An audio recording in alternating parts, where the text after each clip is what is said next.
प्रेम से बोली गौरी पुत्र गणेश की जय, माता महालक्ष्मी की जय, भगवान भोलेनाथ माता पार्वती की जय, भगवान विष्णु की जय। दीपावली के पावन पर्व पर आप सभी को सोनी व्रत कथाएं चैनल की तरफ से दीपावली की हार्दिक शुभकामनाएं। आज आप सभी सुनेंगे दीपावली के दिन माता महालक्ष्मी की व्रत कथा। आप सभी से अनुरोध है कि इस कथा को पूरा अवश्य सुने और कमेंट बॉक्स में माता लक्ष्मी की जय लिखना बिल्कुल भी मत भूलिएगा।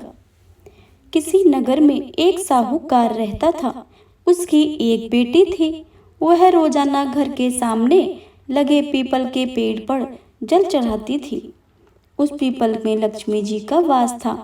एक दिन उसी पीपल के पेड़ से लक्ष्मी जी प्रकट हो गईं और साहूकार की बेटी से बोली, मैं तुझ पर बहुत प्रसन्न हूँ, इसलिए तुम मेरी सहेली बनना चाहती हो। साहूकार की बेटी बोली, माता मुझे क्षमा कीजिए, मैं अपने माता पिता से पूछ कर ही बताऊंगी। उसने घर में आकर अपने माता पिता से सारी बातें कही और उनकी आज्ञा से लक्ष्मी जी का प्रस्ताव स्वीकार कर लिया। इस तरह वे दोनों सहेलियां बन गई। लक्ष्मी जी उससे बहुत प्रेम करती थी। एक दिन लक्ष्मी जी ने उसे भोजन के लिए बुलाया।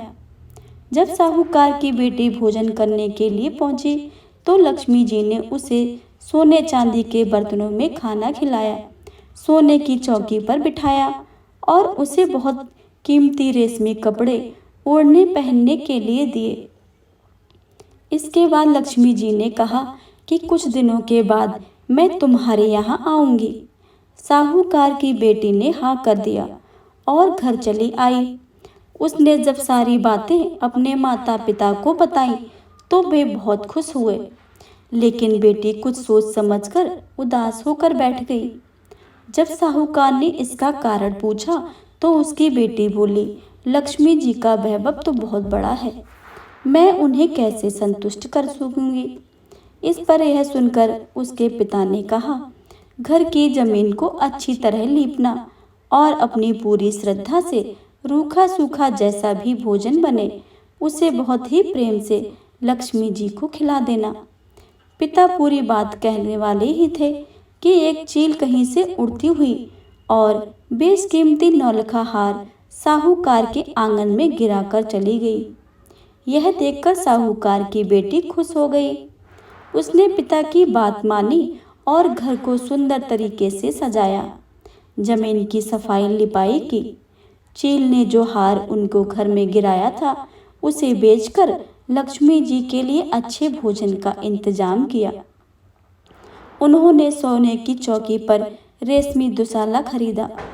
जब लक्ष्मी जी घर पर आई तो साहूकार की बेटी ने उसे सोने की चौकी पर बैठने को कहा। इस पर तो लक्ष्मी जी ने कहा, इस पर तो राजा रानी बैठते हैं। इतना कहकर वह साफ जमीन पर ही आसन बिछाकर बैठ गईं और बहुत ही प्रेम से भोजन किया। वह साहूकार के परिवार के आदर सत्कार से बहुत ही खुश हुई और उनका घर सुख संपत्ति से भर गई। हे लक्ष्मी माता, जिस तरह आपने साहूकार के परिवार पर अपनी कृपा बरसाई है, उसी तरह सबके घरों में सुख संपत्ति भर देना। प्रेम से बोलिए, माता लक्ष्मी की जय। लक्ष्मी माता की आरती। ओम जय लक्ष्मी माता, मैया जय लक्ष्मी माता, तुमको निस दिन सेवते हरि विष्णु विधाता। ओम जय लक्ष्मी माता, उमा रमा ब्रह्माणी तुम ही जग माता, सूर्य चंद्रमा ध्यावते नारद ऋषि गाता। ओम जय लक्ष्मी माता, दुर्गा रूप निरंजन सुख संपत्ति दाता, जो कोई तुमको ध्यावते रिद्धि सिद्धि धन पाता। ओम जय लक्ष्मी माता, जिस घर में तुम रहती सब सद्गुण आता, सब संभव हो जाता, मन नहीं घबराता।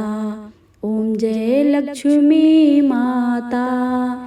तुम पाताल निवासिनी, तुम ही शुभदाता, कर्म प्रभाव प्रकाशिनी, भवनिधि की त्राता। ओम जय लक्ष्मी माता। तुम बिन यज्ञ न होते, वस्त्र न कोई पाता, खान पान का वैभव सब तुमसे आता। ओम जय लक्ष्मी माता। शुभ गुण मंदिर सुंदर, क्षीरो दधी जाता, रत्न चतुर्दश तुम बिन कोई नहीं पाता। ओम जय लक्ष्मी माता। महालक्ष्मी जी की आरती जो कोई नर गाता, और आनंद समाता, पाप उतर जाता। ओम जय लक्ष्मी माता। जय लक्ष्मी माता, मैया जय लक्ष्मी माता। तुमको निस दिन सेवते, मैया जी को निस दिन ध्यावते, हरि विष्णु विधाता। ओम जय लक्ष्मी माता। ओम जय लक्ष्मी माता। ओम जय लक्ष्मी माता। प्रेम से बोलिए लक्ष्मी माता की जय।